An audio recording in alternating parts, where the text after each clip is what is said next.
자, 마태복음 1장 1절 제가 읽겠습니다. 아브라함과 다윗의 자손 예수 그리스도의 계보라. 마태복음 첫 번째 시간입니다. 우리는 지금 창세기를 통해서 창조주 하나님, 성부 하나님께 대해서 말씀을 나누고 있습니다. 절대 주권을 가지신 하나님께서 완전 타락하고 부패하였으며 스스로가 하나님을 찾을 수 없는 무능한 인간에게 찾아오셔서 은혜를 주시고 믿음을 주셔서 구속사를 펼쳐나가시는 모습을 창세기를 통해서 배우고 있지요. 오늘부터는 우리에게 길이요 진리요 생명이 되시며 구원의 산소망이 되시는 예수 그리스도에 대하여 말씀을 나누고자 합니다. 몇 달 전부터 계속 제가 우리 집사람한테 얘기를 했어요. 마태복음이 자꾸만 이 속에서 마태복음을 해야 하는데 마태복음을 해야 하는데 이게 온다고. 근데 지난주를 지나면서 안 되겠다. 안 되겠다고 봐서 로마서는 마태복음하고 그 다음에 요한복음을 할지 사도행전을 할지 모르겠어요. 하고서 그 다음에 로마서를 처음부터 다시 하려고 그래요. 로마서 1장 1절부터 다시. 너무나 중요한 말씀이에요. 자, 마태복음의 저자는 마태복음의 저자는 세리 마태입니다. 세리예요.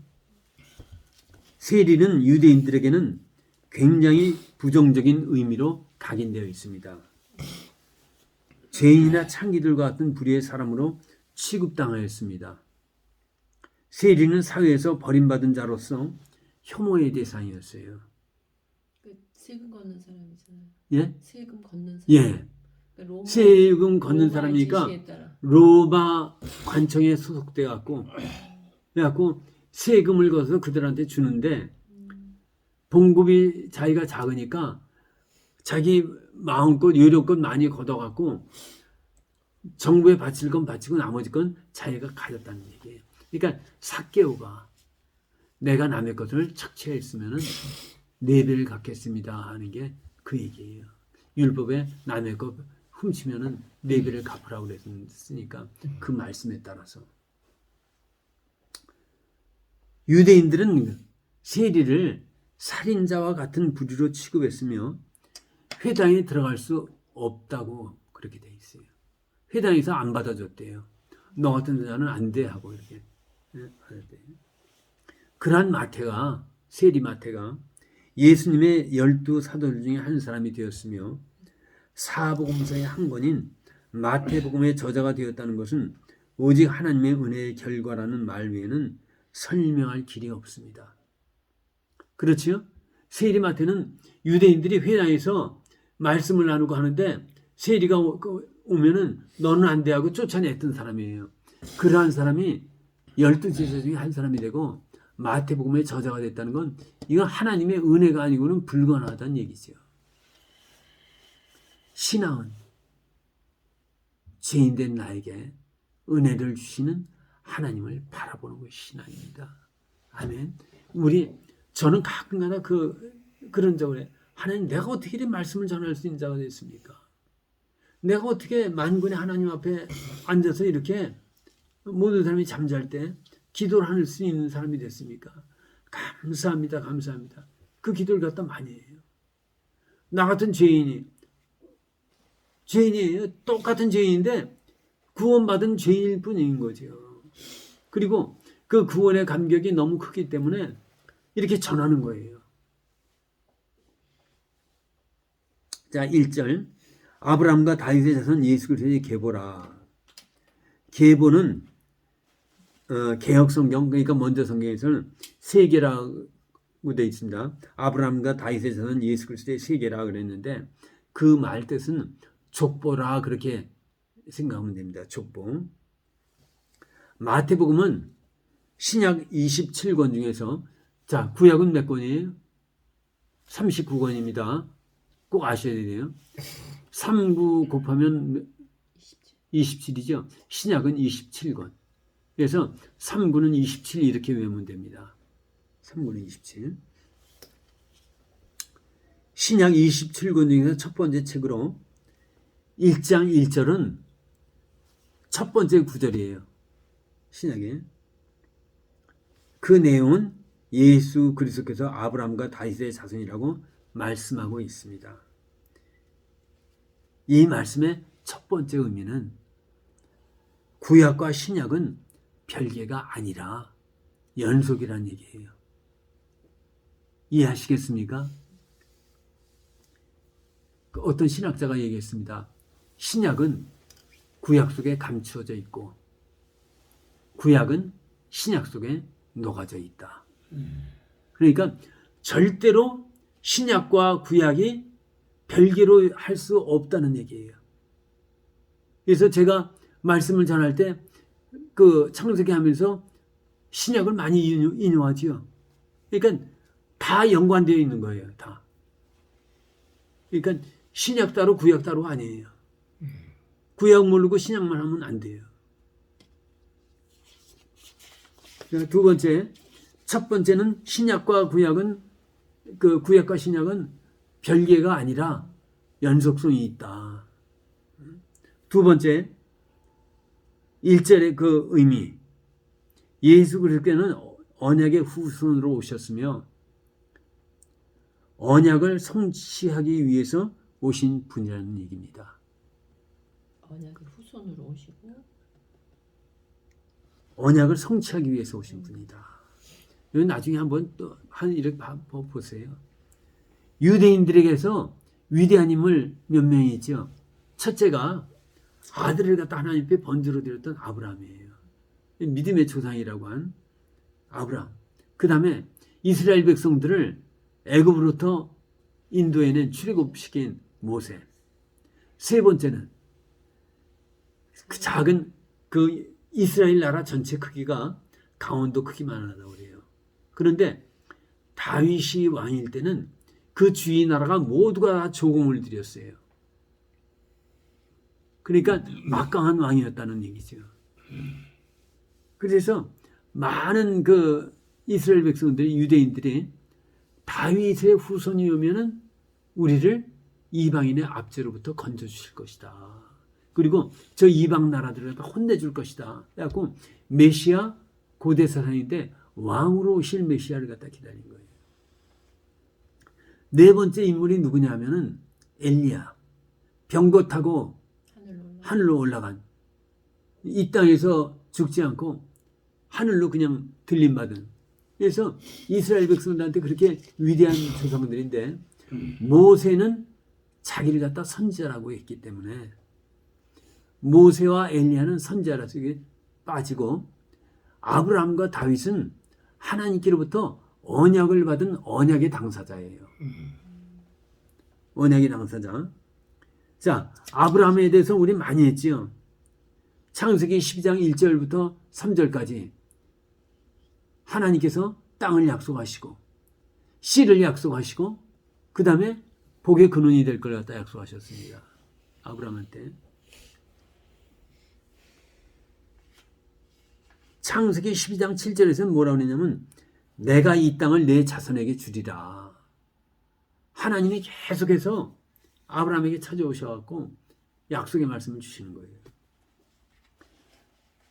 그렇기 때문에 아브라함의 후손만이 메시아로 오실 수가 있어요. 그 언약을 성취하기 위해서. 예수 그리스도의 아브라함의 후손이라는 것은 하나님의 언약을 성취시킬 수 있는 분이라는 얘기입니다. 창세기 15장 5절에서 내 자손의 씨가 내 자손이 하늘의 별과 같이 되리라. 이제 지금은 뭐 별이 그렇게 많지가 않은데 우리 어렸을 때 하늘 보면 별이 얼마나 많았습니까? 조명이 없었을 때. 여기서 자손이란 단어 안에 뭐가 숨겨져 있냐면 임마누엘이라는 의미가 숨겨져 있어요. 자, 창세기 15장 5절에서 내 씨가 하늘의 별과 같이 된다고 그랬어요. 근데 그 씨를 갖다 제가 몇 번이나 말씀드렸는데 단수라고 그랬어요. 별이 많으면은 전부 다 복수를 내 자손들이라고 해야 하는데 자손들이라고 하지 않고 단수를 써갖고 자손이라고 그랬어요. 그거는 모두가 다 작은 예수가 되는 거예요. 그거는 임마누엘 하신 하나님이 성도들의 심령에 계실 때 그들이 아브라함의 자손이 된다는 의미예요. 그래서 임마누엘 하나님을 말씀하지는 않았지만 그 말씀 속에는 임마누엘이란 뜻이 내포되어 있다는 얘기죠. 이해가죠? 그리고 창세기 15장 12절에서는 12절 이후에 보면은 하나님이 횃불 언약을 갖다 맺으시죠. 횃불 언약은 아브라함한테 너 일로 지나가라 하는 게 아니고 하나님이 지나가셨지요. 그 언약은 지키지 않으면 그 재물처럼 죽는다는 것을 갖다 의미하는 거죠. 근데 하나님이 내가 죽음을 불사하고 언약을 성취시키겠다. 근데 하나님이 죽으신 사건이 뭐죠? 예수님. 십자가 사건이에요. 예. 예수님은 하나님이세요. 그래서 횃불 언약에는 십자가 의미가 내포되어 있는 거죠. 십자가라는 얘기는 안 했지만 내가 죽기까지 언약을 성취겠다. 그럼 하나님이 죽은 사건은 십자가 아닙니까? 그게 내포되어 있는 거죠. 그래서 창세기 17장에서는 내가 너한테 해주겠다는 그 약속을 네가 받아들인다면 할례를 해라.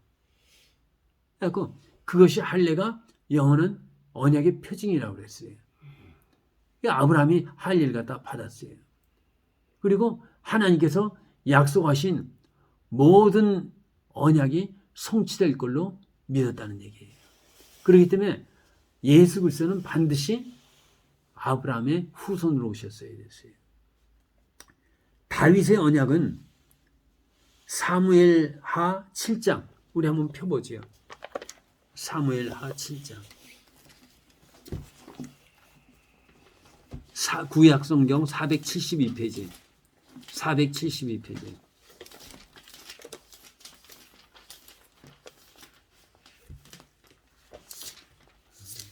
473페이지 제 성경은 473페이지네요. 네, 사무엘하 7장 12절부터 16절까지 12절부터 16절까지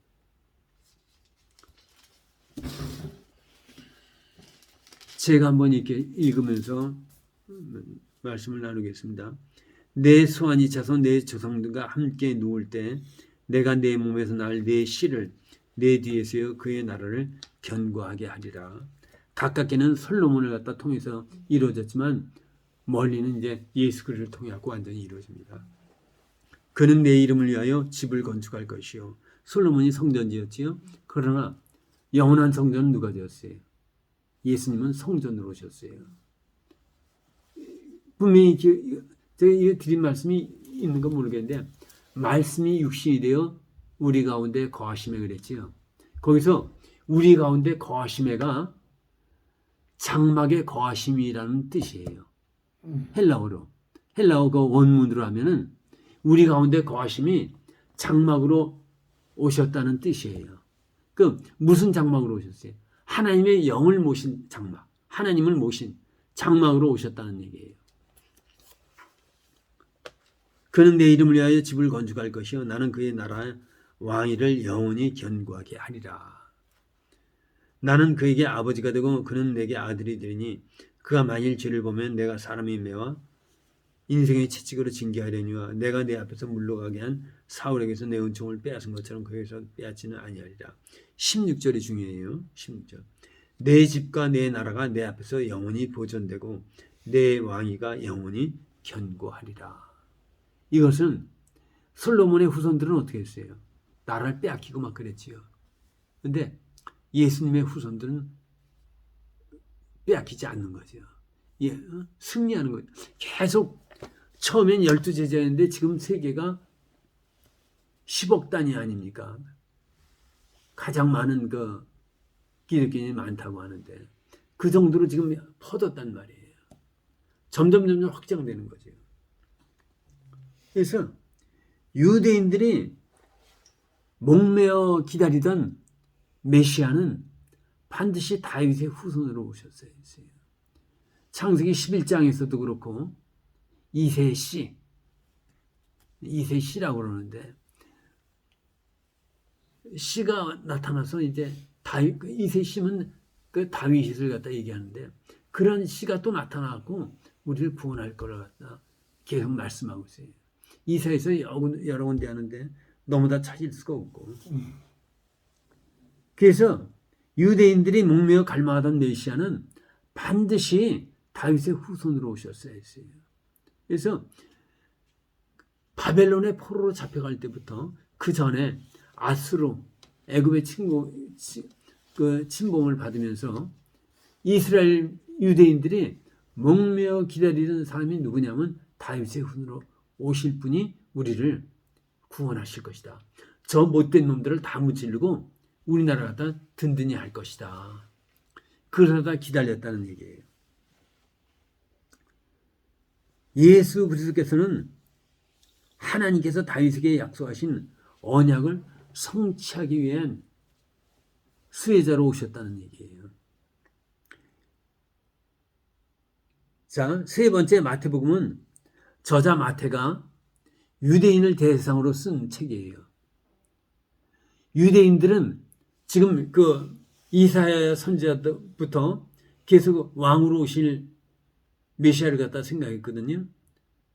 왕으로 오실 메시아를 생각해갖고 왕이 오시면은 우리를 갖다 로마의 악정에서 건져내실 것이다. 그렇게 이제 기대를 하고 있었어요. 그래서 마태가 유대인을 대상으로 쓴 거예요. 유대인을 대상으로 쓴 거면서 너희가 고대하던 왕이 예수 그리스도이시다. 그렇게 말씀하는 거죠. 그렇다면은 자, 잘 들으세요. 유대인들한테는 다윗의 후손은 왕으로 오셨어요. 그럼 이 말씀이 온 세에 지금 다 퍼져 있는데 지금을 살아가는 우리에게는 무슨 의미가 있는가? 우리에게 의미가 없다면 이 구절을 안 읽어도 돼요. 그런데 우리에게 성경에서 의미가 없는 구절은 하나도 없어요. 하나님께서 잘 들으세요. 하나님께서 창조하실 때 어떻게 했어요? 하나님의 형상과 모양대로 만들었지요. 그리고 하늘에 있는 거, 땅에 있는 거, 땅 아래 속에 있는 거, 물 속에 있는 거 다스릴 수 있는 권세를 주셨지요.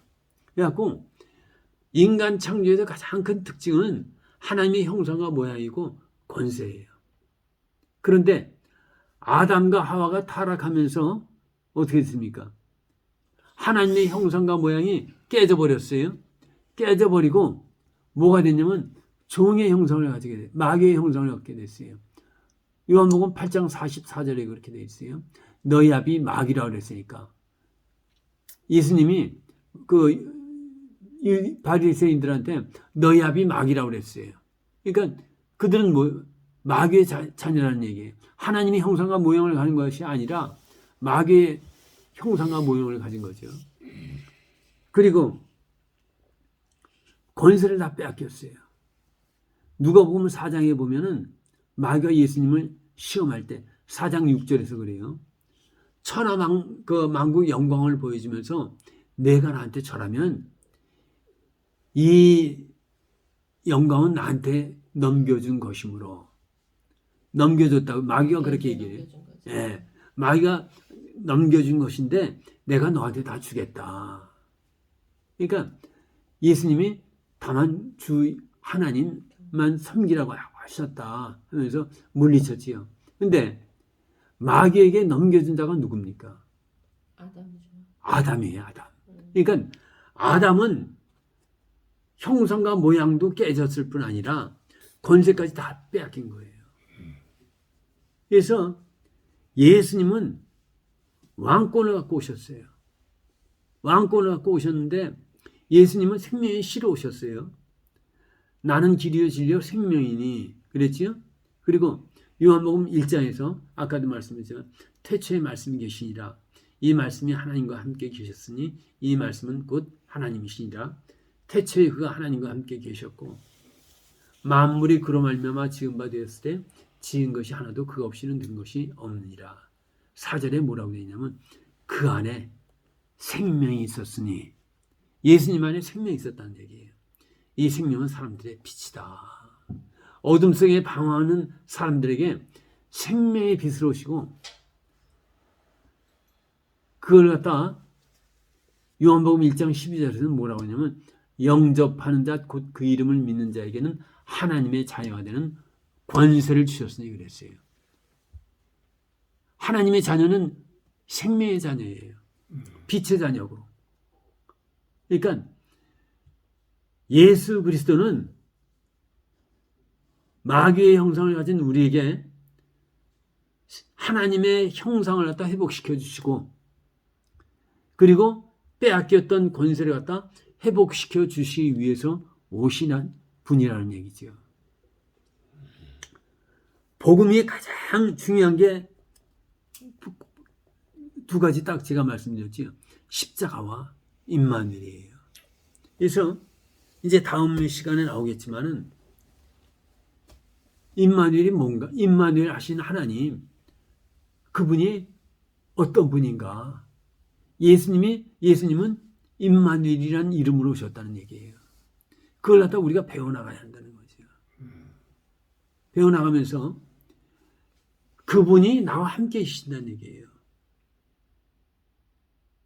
그래서 예수 그리스도를 믿으면 변화되는 게 있어야 할 줄로 믿습니다. 정말 저는 어마어마한 겁쟁이였어요. 왜냐하면 어려서부터 늘 얻어맞고만 살았으니까.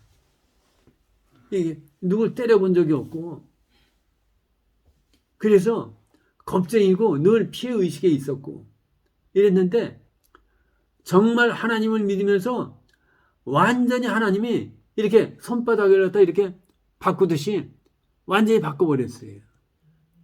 지금은 겁 없이 다녀요. 누가 뭐라 그래도 그냥 겁 없이 지내는 거죠. 걱정될 것도 없고 하나님이 하시는데 하나님이 함께 하시는데 만화의 왕 대신 예수 그리스도 왕권을 가신 그분이 오셔서 나의 주인 되신다는 얘기예요. 그 하나님을 주로 믿는 우리에게는 반드시 하나님의 약속이 내가 너희와 함께 하겠다. 마태복음 시작이 임마누엘로 시작합니다. 그런데 끝도 임마누엘로 끝나요. 볼지어다 내가 세상 끝날까지 너희와 항상 함께 있으리라 하십니다. 아멘. 그 왕권을 가진 하나님, 예수님, 그리스도께서 우리와 함께 하신다는 얘기예요. 그렇다면은 우리는 걱정할 것이 없습니다. 그래서 로마서 8장 37절에서는 뭐라고 그래요? 넉넉히 이기느니라. 그냥 이기는 삶이 아니에요. 정말 이 가정 회복될 걸 갖다 생각하지 않는다면 저 여기 안 왔어요. 그냥 회복되는 게 아니라 넉넉히 회복될 줄로 믿습니다. 그리고 소망을 버리는 것은 뭐라고 그랬어요? 하나님을 새 창살에 가다놓는 거랑 똑같아요. 소망 가지시기 바랍니다. 나하고 함께 하시는 하나님. 그분은 창조주이시며 모든 것을 다스리시고 마귀를 이기신 그분이신 줄 믿으시기 바랍니다. 그분이 함께 하시는 한 우리는 반드시 승리할 줄로 믿습니다. 그리고 이제 다음 주부터는 순서에 따라서 마태복음 배워가겠습니다.